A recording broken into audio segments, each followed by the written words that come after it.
Hello everyone, and welcome to my BNB CBS Gossip 24 channel. Taylor's death came like a silent thunderclap, a cruel, invisible force that stopped her heart without warning and left an entire family suspended in disbelief, and yet even as the monitors flatlined and the word heart attack echoed through sterile hospital corridors, grief did not unite the people who loved her but instead tore them violently apart, because the moment Taylor was gone, the wound she had spent a lifetime trying to heal burst open, raw and festering, and nowhere was that rupture more brutal than in the reckoning between Ridge and Taylor's children, who in their devastation drew a line so sharp and unforgiving that it cut Ridge out of the very act of mourning, transforming loss into accusation, sorrow into judgment, and love into something bitter and conditional, as if grief itself could be rationed and denied. Ridge, who had loved Taylor in ways both profound and flawed, stood frozen in the hallway outside the hospital room, staring at a door that now symbolized everything he had lost, not just Taylor, but his place in her story as they chose to rewrite it without him, while inside, her children clung to one another, sobbing with the raw, animal grief of sons and daughters who had just lost their mother and were desperately searching for somewhere to pour their rage, somewhere to anchor their pain so it didn't swallow them whole. And Ridge, with his long history of choices, compromises, and divided loyalties, became the embodiment of everything they believed had hurt her, exhausted her, broken her heart long before the final one that killed her. In their minds, this heart attack was not sudden but inevitable, the tragic culmination of years of emotional turmoil, and Ridge was no longer a grieving widower but a defendant in the court of their anguish, guilty without appeal, unworthy of standing at her bedside, unworthy of touching her hand, unworthy even of whispering goodbye. And when they told him, voices shaking yet resolute, "You don't get to grieve," it landed not as a sentence but as an erasure, stripping him of his right to love her in death because they believed he had failed her in life. Ridge tried to speak, tried to explain that love is not perfect, that relationships are not neat or singular, that Taylor had known his flaws and chosen him anyway at different points in their tangled history, but his words dissolved under the weight of their fury, because grief does not want nuance, it wants clarity. And clarity for them meant blame, meant drawing borders around Taylor's memory and guarding it fiercely from anyone they deemed a threat, even if that person was the man who had once been her husband, her partner, her great love. As security was called and Ridge was physically blocked from entering the room where Taylor lay still and cold, the symbolism was unmistakable. He was being shut out not only from her final moments but from the narrative of her life, rewritten now as a story where his presence was toxic rather than tender, destructive rather than loving, and the cruelty of it was not lost on him, because grief is cruelest when it denies shared humanity, when it insists that pain must be competitive rather than communal. Outside, Ridge broke in a way he never had before, not with grand declarations or dramatic gestures, but with a quiet, shattering collapse, the kind that comes when a man realizes that no amount of love, history, or regret can undo the verdict rendered by the people who believe they are protecting the dead by punishing the living. And as he sat alone, replaying memories of Taylor's laugh, her resilience, her unwavering belief in healing even when her own heart bore scars, he was haunted by the irony that the woman who had devoted her life to understanding pain and guiding others through it had left behind a family so fractured by grief that they could not see the violence they were doing to one another. Meanwhile, Taylor's children, convinced they were honoring their mother by keeping Ridge away, spiraled deeper into their own torment, because denying him did not ease their suffering but intensified it, turning every memory of their parents' complicated love into a battleground where affection clashed with resentment. And though they told themselves they were drawing boundaries, what they were really doing was building walls that trapped them inside their anger and prevented the kind of healing Taylor would have wanted, the kind she had always preached, the kind that acknowledges imperfection without weaponizing it. The tragedy, then, was not only that Taylor died alone in a moment no one could stop, but that her death became a catalyst for emotional exile, a moment where grief turned ugly and love was measured in absolutes, leaving Ridge wandering through a storm of guilt and longing, aching not just for Taylor but for the chance to say goodbye, to apologize, to thank her, to grieve her as a man who had loved her imperfectly but profoundly, while her children, equally shattered, clung to their righteous fury as a shield against the unbearable truth that loss does not come with villains and heroes, only with survivors struggling to make sense of the wreckage. And as the days passed and the funeral loomed, the silence between them grew heavier than any argument, a silence filled with unspoken questions. Would Taylor have wanted this division, this banishment, this refusal to allow shared mourning, or would she have asked them to sit together in their pain, to let grief soften rather than harden them, to remember that the heart that failed her body had always been large enough to hold contradictions, forgiveness, and love in all its messy forms? And in that unanswered question lay the deepest sorrow of all, because while Taylor's heart had stopped, the hearts she left behind were still beating, still capable of compassion, still capable of choosing whether her legacy would be one of connection or continued fracture, and whether Ridge would forever remain the man barred from mourning or someday be allowed to grieve not as an enemy, but as someone who, despite everything, had loved her until the very end. As the hours after Taylor's death stretched into days, the weight of what had happened settled like a suffocating fog over everyone she left behind, and the denial of grief became its own kind of violence, one that echoed through empty hallways, unanswered phone calls, and the rigid, deliberate choices her children continued to make as they closed ranks against Ridge, convinced that holding him at a distance was the only way to preserve their mother's dignity. Yet every locked door and unreturned message only deepened the sense that something sacred was being mishandled, because grief, once constrained, has a way of mutating into bitterness, and bitterness has no respect for memory or love. Ridge wandered through his days like a man half erased, going through motions without meaning, waking in the middle of the night expecting to hear Taylor's voice or feel her presence beside him, only to be crushed anew by the silence and the knowledge that not only was she gone, but he was being punished as though her death were a verdict on his entire life. And the cruel irony was that the one thing he wanted, to mourn her honestly, to stand in the truth of what they had shared, flawed and beautiful and deeply human, was being denied by the very people who claimed to be protecting her legacy. Meanwhile, Taylor's children carried their own unbearable burden, replaying the moment they were told their mother was gone, the shock searing itself into their minds, and in their need for something solid to hold on to, they clung to anger because anger felt active while sorrow felt endless, and Ridge became the symbol of every moment they believed their mother had been disappointed, every tear she had shed behind closed doors, every compromise she had made for love, even if that narrative simplified a life that had been far more complex. Conversations between them became circular and sharp-edged, each one reinforcing the belief that letting Ridge mourn would somehow betray Taylor, as though grief were a finite resource and allowing him access would diminish their own, and so they hardened themselves, unaware that in doing so they were also hardening their memories of their mother, turning her into a fragile icon rather than the strong, compassionate woman she had been. Ridge, for his part, oscillated between rage and despair, between wanting to scream that love does not end in perfection and wanting to collapse under the weight of his regrets, haunted by the knowledge that if he could rewrite anything, he would have fought harder, chosen differently, been braver in the moments that mattered. Yet he also knew that hindsight is a merciless companion to grief, offering clarity only when it is far too late to change anything. As plans for Taylor's funeral took shape without him, Ridge learned through whispers and second-hand confirmations that he would not be welcome, that even this final communal ritual of goodbye would proceed as though he had never existed in her life, and the finality of that exclusion cut deeper than any argument ever had, because funerals are not for the dead but for the living, and being barred from one meant being denied the chance to begin healing at all. Taylor's children told themselves they were strong, that they were honoring their mother by standing firm, yet late at night, when the house was quiet and grief crept in uninvited, doubts surfaced in the spaces between their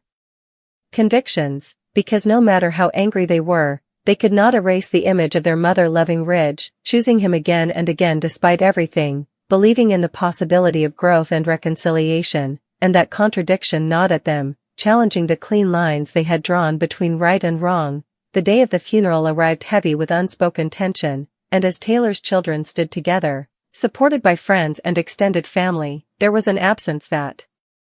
could not be ignored, a gap in the room that seemed to pulse with everything unresolved, and though no one spoke Ridge's name, it hovered there anyway, an unacknowledged truth pressing against the walls, because exclusion does not erase history, it only amplifies it. Ridge, alone elsewhere, marked the hour by sitting with memories, lighting a candle, and speaking to Taylor as though she could hear him, apologizing for every hurt and thanking her for every moment of grace, his grief raw and unfiltered, unobserved, and therefore undeniably real, and in that solitude, he confronted the hardest truth of all, that loving someone does not guarantee forgiveness from those who also loved them, and that sometimes the consequences of a shared past are borne long after one of its participants is gone. In the weeks that followed, the initial fury that had fueled Taylor's children began to ebb, replaced by a quieter, more unsettling sorrow, because anger is exhausting, and once it fades, what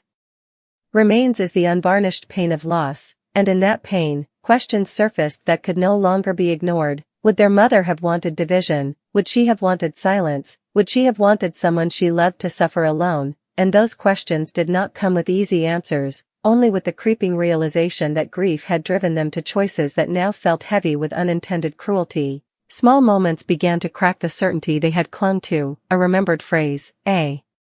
recalled conversation where Taylor spoke about compassion, about the necessity of forgiveness not as absolution but as release, and slowly, reluctantly, the possibility emerged that by denying Ridge's grief, they had not protected their mother but betrayed her values. For Ridge, time did not soften the loss so much as reshape it, turning acute pain into a constant ache, and though he began to function again, there was a hollowness to his days, a sense that something essential had been taken from him not only by death but by judgment, and when he considered reaching out, he hesitated, knowing that reopening wounds might deepen the divide rather than heal it, yet the need for acknowledgement, for shared humanity, remained, a quiet insistence that refused to disappear. Eventually, an encounter became inevitable, a chance meeting that stripped away the safety of distance and forced everyone to confront the unresolved aftermath of Taylor's death, and in that moment, there were no grand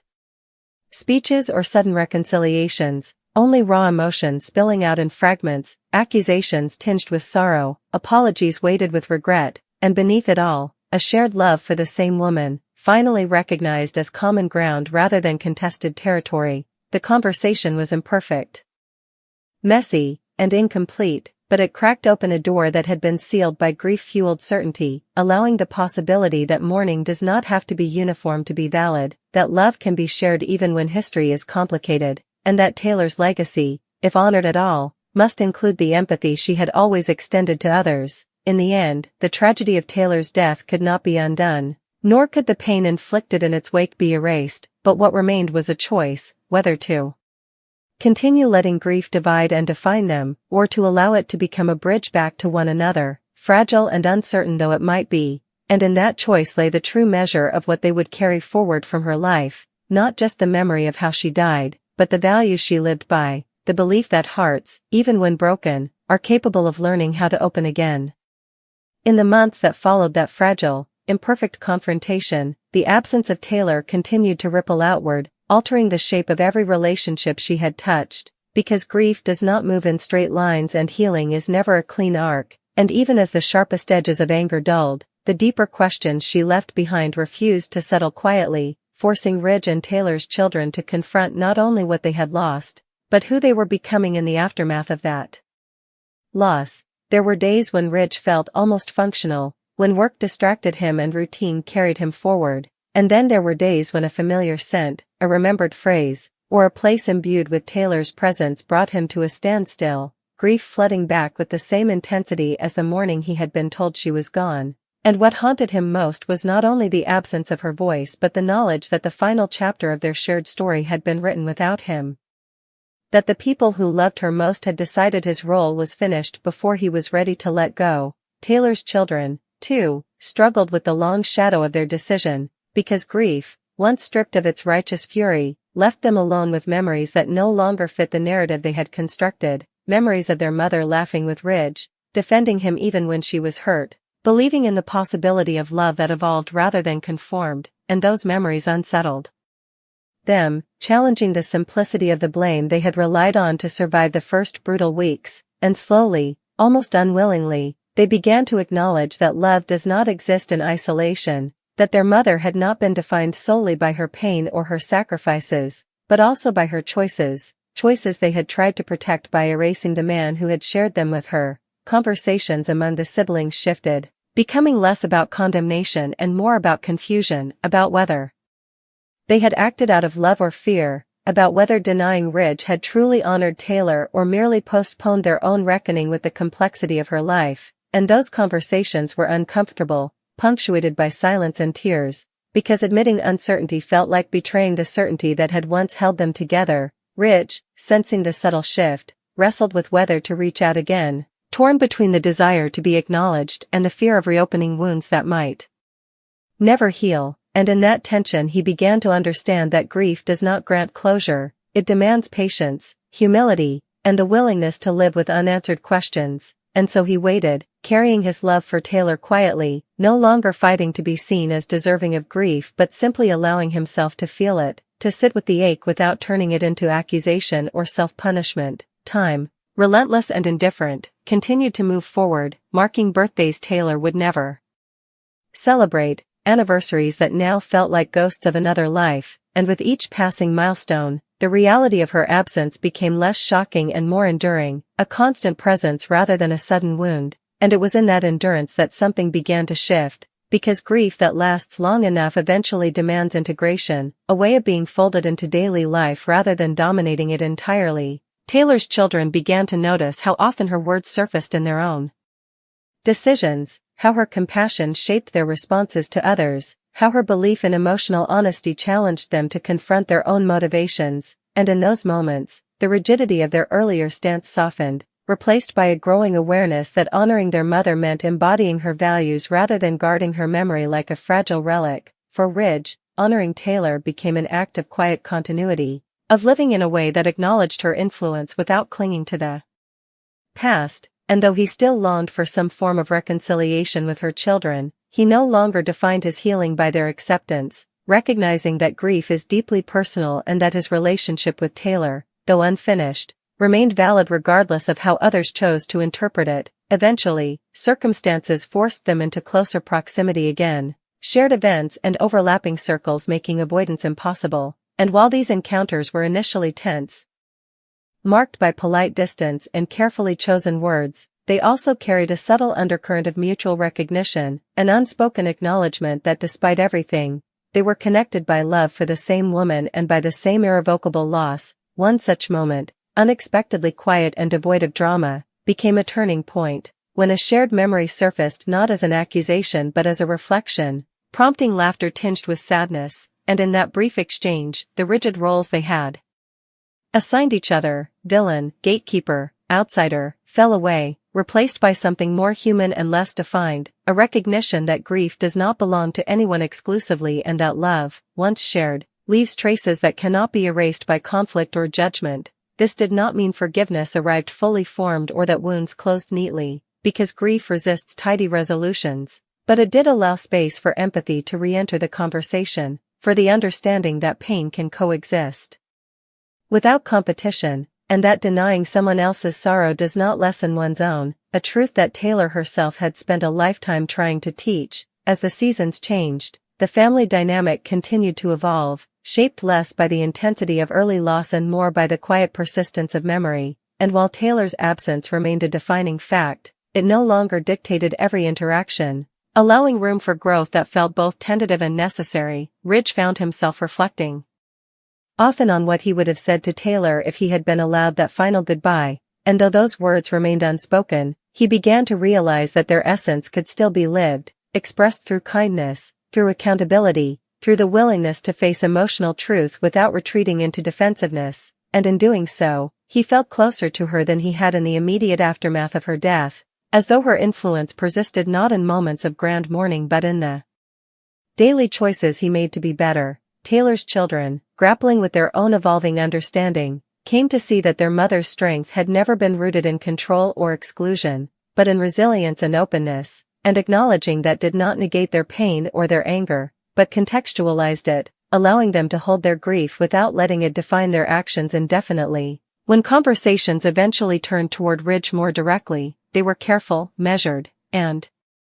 imperfect, marked by lingering resentment and unresolved hurt. But they were conversations nonetheless, an acknowledgement that silence had outlived its usefulness and that avoidance was no longer a form of protection but a barrier to healing. These exchanges did not rewrite the past or absolve anyone of responsibility, but they did affirm something essential, that Taylor's life had been complex and multifaceted, and that reducing it to a single narrative of harm or sacrifice did not honor her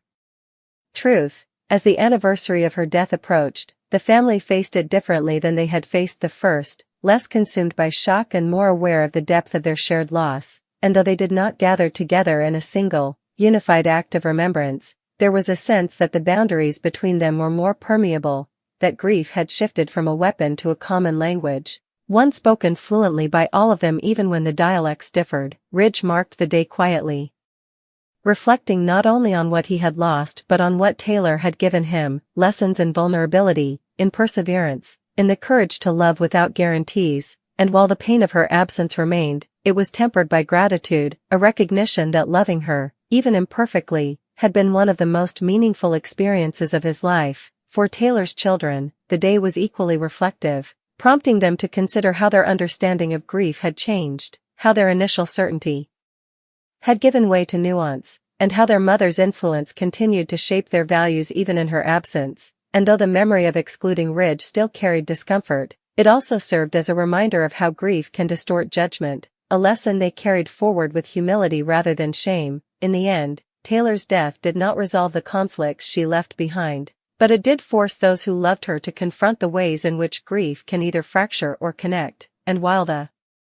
fractures were real and lasting, so too was the potential for connection, emerging slowly and unevenly through empathy, reflection, and the shared acknowledgement of loss. Taylor's legacy, then, was not defined by the circumstances of her death or the ugliness that followed, but by the enduring impact of her values, the quiet insistence that healing is possible even when it is incomplete, that love does not vanish with the heart that once held it, and that those left behind, though forever changed, are still capable of choosing compassion over condemnation, understanding over judgment, and connection over isolation, ensuring that even in her absence, Taylor continued to shape their lives in ways both subtle and profound.